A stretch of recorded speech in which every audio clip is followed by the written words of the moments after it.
This lesson is about survival. When you are flying your longbow around the battlefield, you represent a serious threat to enemy forces, and they know this. To counter your threat, bad guys around the world have spent a lot of effort coming up with neat and interesting ways to destroy your aircraft. You must learn how to detect, classify, and avoid these threats. And that is what I'm here to teach you today. Take off and fly towards waypoint 1. On the way, I'll talk about the Aircraft Survivability Systems, or ASE. The ASE consists of several systems. The passive systems include the radio frequency interferometer, which determines the type of the radar, therefore telling you what the threat is. Another passive system is the radar warning receiver, which detects and tracks emitting enemy radars. A laser warning system warns of any laser-guided weapons.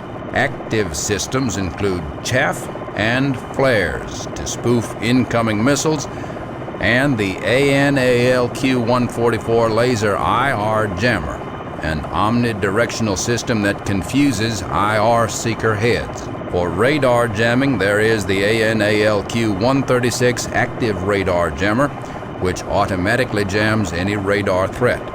Add to these systems the ability to withstand several hits by 23mm cannon fire, and the longbow is very survivable, but you still need to be careful.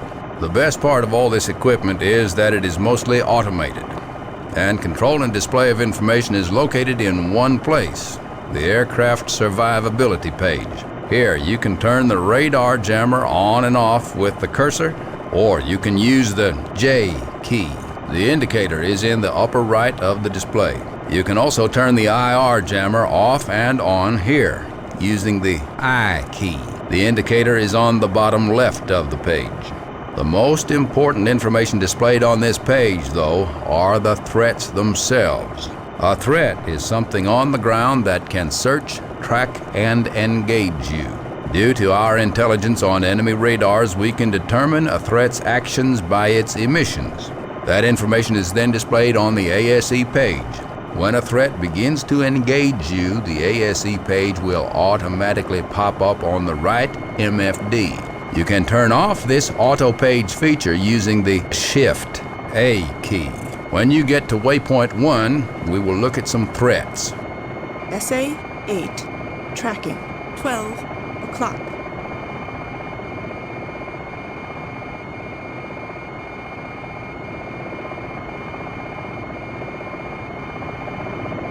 Triple A detected, 12 o'clock.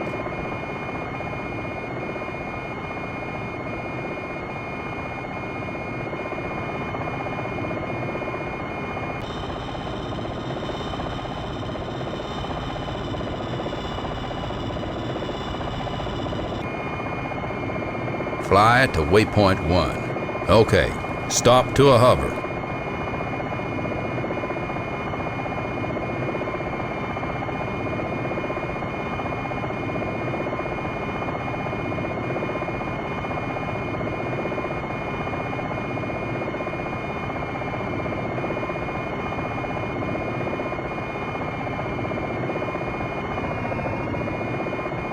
Now, take a look at your ASE page. See the symbols? Each symbol represents a threat. The number next to the symbol tells what the threat is. A 2-3 is a ZSU-23 anti-aircraft gun. A 2-6 is a 2S6 anti-aircraft system. An 8 is an SA-8, and so on. The rings around the symbols represent the engagement ranges of the threats. If you fly into these areas, you are now in range of their weapons. The symbols and the circles also tell you the activity level of the threat. If the circle goes solid, then the threat has switched from search mode to tracking mode.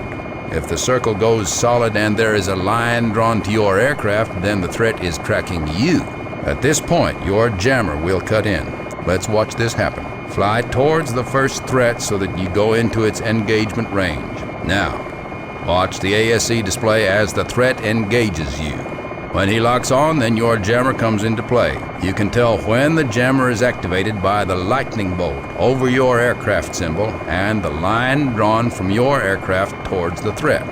The AN/APR-39 radar warning receiver has a voice capability that will warn you about threats that are tracking and firing on you. Pay attention to this friendly voice as it can save your life. Since this threat is a ZSU-23 anti-aircraft gun, you can only tell if it is searching or tracking targets. When it wants to fire, it will just open up with all 4 barrels. Let's go to waypoint 2, where we can see some SAM sites. As you go, watch the various threats search for and track you, and listen to the RWR.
SA-6, tracking, 9 o'clock.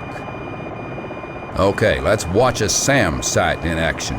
Remember, this is training and they can't hurt you. Turn towards waypoint 3. Look at your ASE display and fly towards the first SAM site, a venerable Soviet-made SA-6. When you get into its range, watch the display. Acts like a gun, right?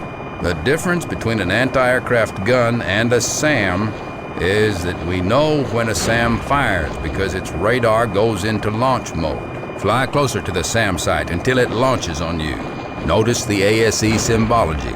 The threat symbol starts to flash, and a symbol for a missile appears, starting to move towards your aircraft. The RWR goes nuts and starts to tell you where it thinks the missile is. At this point, your jammer goes into overdrive and your chaff dispenser starts to automatically eject a cloud of radar reflective aluminum behind your aircraft. Okay, stop to a hover.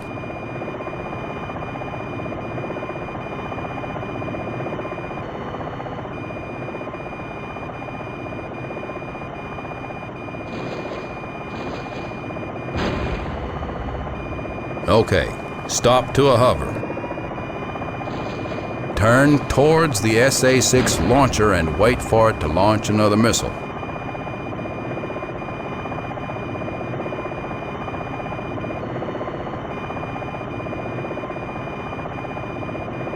Okay, the missile is now heading for you.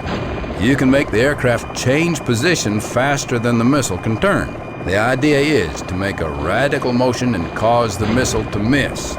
So watch the missile, and when it gets about 5 seconds away from you, slide sideways out of its path. Well, I guess you will need a lot more practice, or you might want to try the second method of missile dodging. Another way to get a missile to miss your aircraft is to drop to the ground and stay still. If you get lower, chances are you can either put something between you and the radar that is guiding the missile, making the missile lose lock on you. There's your cue. Dive. Dive. Dive. Great. That's the way to do it.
When you're done, fly to waypoint 5 and land.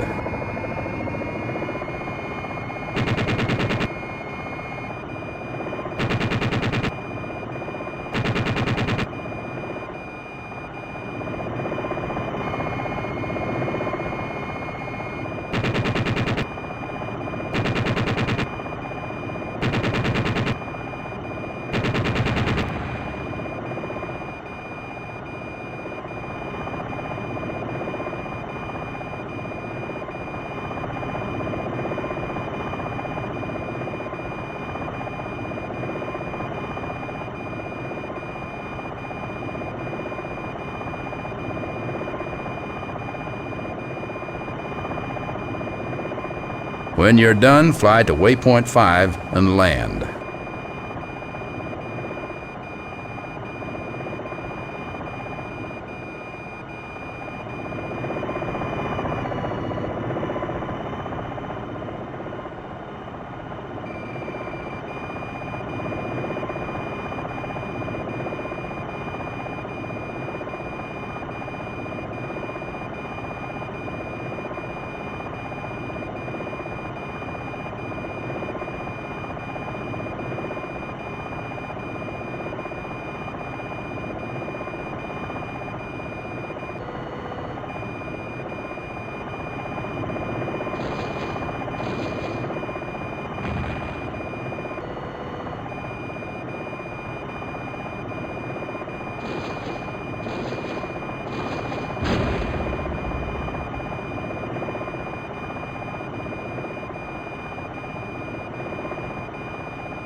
Land the aircraft.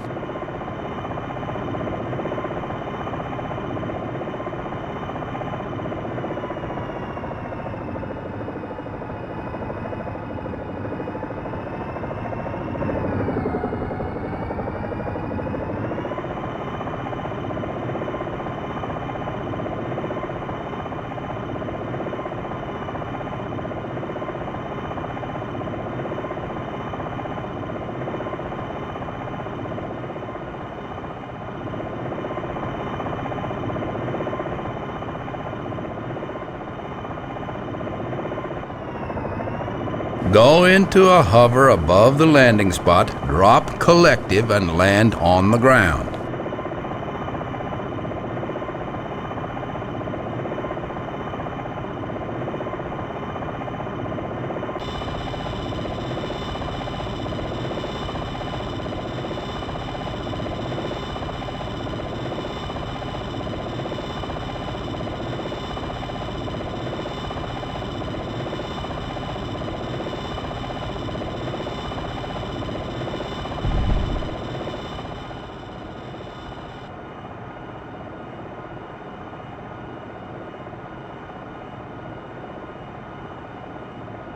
Great flying. Your next lesson is the most fun. You will get to learn about weapons. See you tomorrow.